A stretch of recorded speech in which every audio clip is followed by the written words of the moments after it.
Athens is a myriad of plazas, narrow streets, and vendors. But interspersed among the contemporary trappings of the city are the remnants of an ancient Greek society, its splendor and its gods. An ancient proverb from Greece declared that there were more gods in Athens than men. And this is what greeted the Apostle Paul when he arrived from Berea around 51 or 52 AD. Temples, gods and goddesses, and religious shrines decked street corners, decorated the homes, and adorned the marketplace. As Paul waited for his partners Silas and Timothy to join him, he walked among the forest of idols.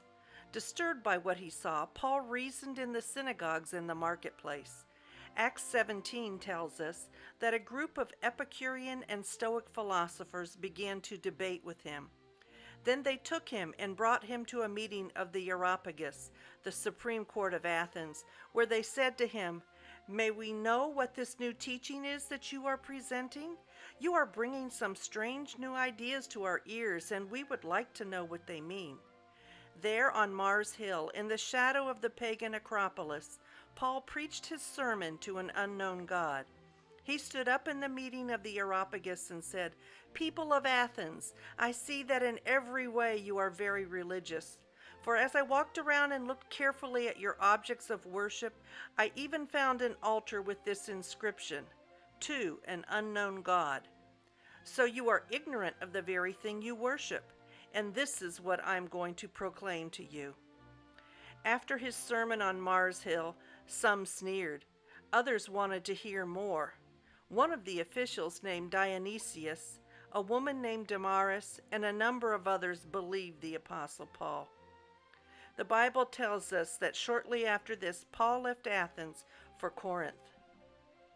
In contrast to Athens, ancient Corinth became an early center of Christianity. Corinth is about 48 miles west of Athens, situated between the Mediterranean and Aegean Sea. Today, the Corinthian Canal connects the two bodies of water, but in Paul's day, Corinth controlled the two harbors of Lectheum on the west coast and Cenchrea on the east coast.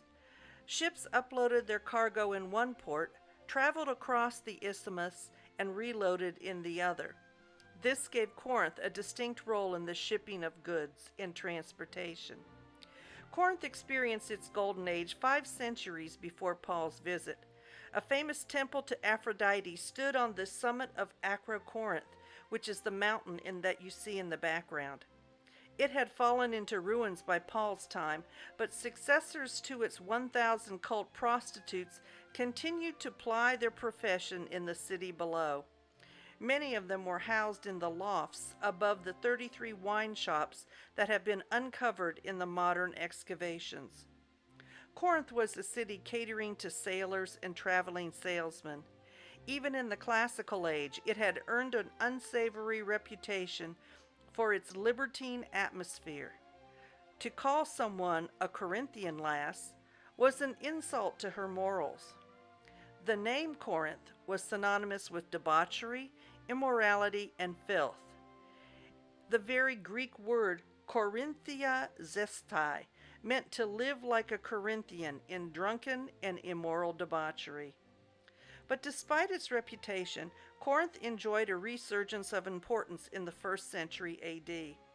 By 50 AD, when Paul visited, it was the most beautiful, modern, and industrious city of its size in Greece. The public marketplace, or agora, was larger than any in Rome. Corinth hosted the Isthmian Games every 2 years, similar to the Olympics.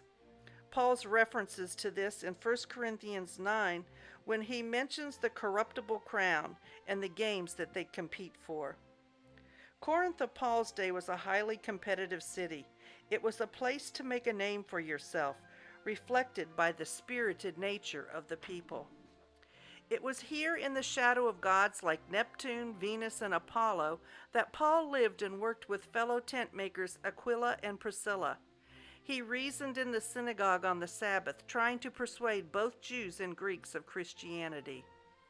When Silas and Timothy came from Macedonia, Paul devoted himself exclusively to preaching, testifying to the Jews that Jesus was the Messiah.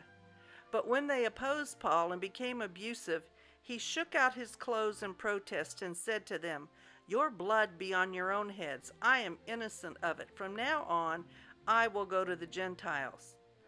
Then Paul left the synagogue and went next door to the house of Titius Justus, a worshiper of God. Crispus, the synagogue leader, and his entire household believed in the Lord, and many of the Corinthians who heard Paul believed and were baptized. Paul was exactly where God wanted him to be. One night the Lord spoke to Paul in a vision. "Do not be afraid. Keep on speaking. Do not be silent, for I am with you, and no one is going to attack and harm you, because I have many people in this city." So Paul stayed in Corinth for a year and a half, teaching them the word of God. While Gallio was proconsul of Achaia, the Jews of Corinth made a united attack on Paul and brought him to the place of judgment known as the Bema. "This man," they charged, "is persuading the people to worship God in ways contrary to the law." But Gallio dismissed the charges as matters of religion and not his concern. Paul continued in Corinth for 18 months until he finally set sail for Ephesus. In subsequent years, the Apostle Paul wrote 4 letters to the Corinthian church. We have the 2nd and 4th letter preserved as part of the canon of the Bible, known as 1st and 2nd Corinthians. Many of the problems in Corinth, like competition, immorality, and idolatry, were addressed by Paul in his letter to the Corinthian church. Through Paul, the church was established in Corinth, and there is archaeological evidence that the church continued to prosper throughout many generations.